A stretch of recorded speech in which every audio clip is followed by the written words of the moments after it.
అవునండి, stage artist తోనా లేదా college లో ఉన్నప్పుడు చాలా డ్రామా క్లబ్, పాడత డ్రామా క్లబ్ కాలేజ్ లో. అండ్ అక్కడే అండ్ స్కూల్ నుంచి నాకు థియేటర్ చాలా ఇష్టం. ఎప్పుడు ప్లేస్ యాన్యువల్ డే ఉంటుంది కదా స్కూల్లో, సో ప్లేస్ కోసం ఆడిషన్ చేస్తారు కదా, అప్పటి నుంచి ఆడిషన్ ఏముంటుంది అని ఎక్స్పీరియన్స్ తెలుసు నాకు. అండ్ ఎందుకు అని తెలీదు, కానీ I would always audition and I would always get ఒక మెయిన్ రోల్ లాగా ఏదో ఉంటుంది నాకు. Whether it was playing a young girl or playing an older woman also. Hair అని డై చేసి, డై అంటే బ్లాంక్ ఉంటుంది కదా, షూట్ పెడతాం కదా, అది హెయిర్ లో పెట్టి I should act like an old woman అనమాట.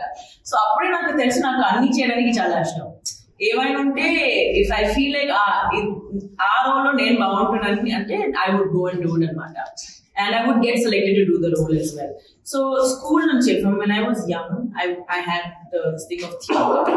Kani college ki ellatappudu the concept of theatre changes. We also are part of writing our dialogues and and then we do stage rehearsals and also voice practice untundi.